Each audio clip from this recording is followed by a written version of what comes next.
There's nothing like breaking open that first bag of autumn mixed candy in the fall. It's perfect for people who like variety between the regular and the chocolate candy corn and the little pumpkins. I like to do a cookie version that is so cute that you'll hardly be able to contain yourself. You can bet that you'll see faces light up at the thought of enjoying this classic as a cookie. So grab a cup of hot cocoa. It's time to bake some magic in Mrs. Kringle's kitchen.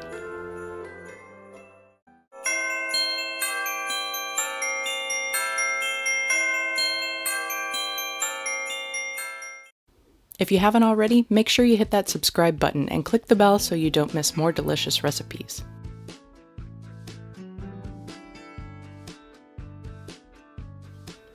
Line a loaf pan with wax or parchment paper that comes up the sides to make the dough easier to remove later. To a bowl of 3 cups of all-purpose flour, add half a teaspoon of baking soda and 1/8 teaspoon of salt, and stir to combine and set aside. To a stand mixer or large bowl, add 1 cup of softened butter and 1 cup of sugar, and cream together until fluffy, scraping down the sides of the bowl if necessary. Add the large egg and stir to combine. Gradually add the flour mixture, making sure to stir after each addition, and scrape down the bowl as needed.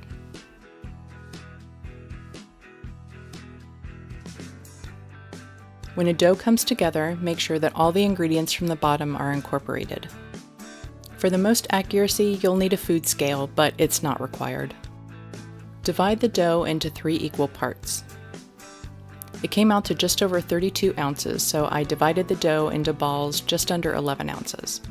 Take the first ball and make a bit of a log out of it and place it in the bottom of the loaf pan. Using the bottom of a measuring cup or your fingers, press it all into the crevices of the pan. Next is the orange layer. Use orange gel food coloring if you have it, or if you're old school like me, add about 3 drops of red and 4 drops of yellow to the dough.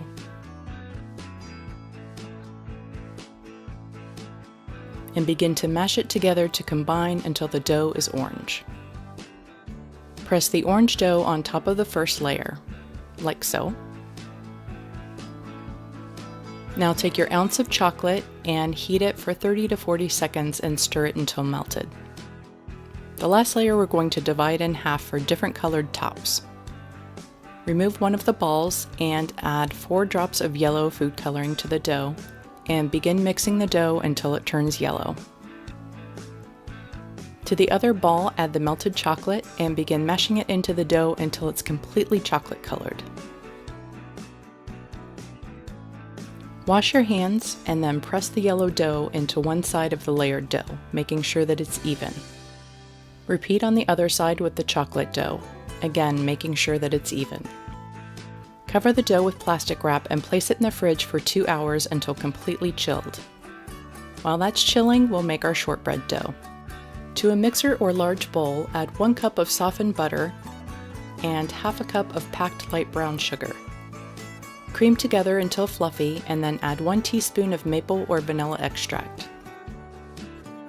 To a small bowl of 2 1/4 cups of all-purpose flour, add 1 teaspoon of pumpkin pie spice and stir to combine. Add the flour gradually to the butter-sugar mixture.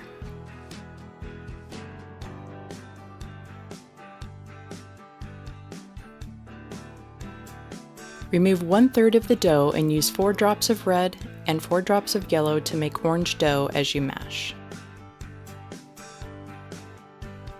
Oh, look who finally wisened up and put on food gloves when working with food coloring. Derp. To the remaining dough, add green food coloring and mash until the dough is a nice bright green. To another lined loaf pan, or use the other one when the dough is chilled and put it in a covered dish. Press the orange dough evenly into the pan. Flatten out the green dough as much as possible and press it on top of the orange dough, making sure to get it into the corners. Cover it with plastic wrap and put it in the fridge. If it's already been 2 hours, grab your candy corn dough and use a spatula or food scraper tool to loosen the sides of the pan. I like to have a paper towel handy to wipe the tool clean so that I don't transfer the colors. Pull the sides of the wax or parchment paper to lift it out and peel off the paper. Using a long knife, or better yet the food scraper, cut 1/2 inch thick slices lengthwise across the loaf, like so. Preheat the oven to 375 degrees. Using a sharp paring knife, cut the dough into candy corn wedges. Type A's like me will cut off the tops to round them or eventually just round them with your fingers. Cut the correct side with the yellow or brown on top wider, and the opposite wedge you have to make a little smaller so that you don't waste the dough. I like to make a batch with and without being dipped in sugar. Place them on a lined cookie sheet and bake them for 7 to 8 minutes. Do not overbake these or they will turn the white tips brown. Set the timer for 6 minutes and start keeping an eye on them. For the next batch, give them a roll in some sugar for texture and bake. When you're done with the candy corn, it is imperative that you turn down the oven to 300 or you will burn the shortbread pumpkins. When the pumpkin dough is fully chilled for at least an hour, repeat the cutting process with the strips and keep a paper towel on hand. The best tool to use for this is a melon baller. Position the larger end so that you get enough green on top to make that iconic stem with the green coming down onto the pumpkin. Give a light press and then peel the ball out. Using a sharp paring knife, cut a stem into the middle of the green part, making sure that you keep as much green on the pumpkin as possible. Like this. Then stand the pumpkin up and lightly press the round sides downward to give that bell appearance that we all grew up with. Using the paring knife, cut some indentations into the pumpkin, not just to serve as decoration, but the proper steam cuts needed for shortbread.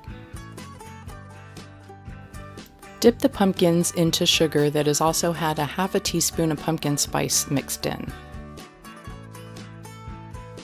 Place them on a lined cookie sheet and bake in a 300-degree oven for 25 minutes, allowing them to cool before serving.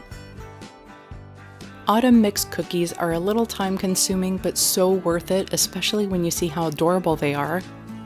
These would be perfect mixed in with the real thing in a mason jar and given as gifts to someone special, or have them in a candy dish if you're hosting a Halloween party or even Thanksgiving.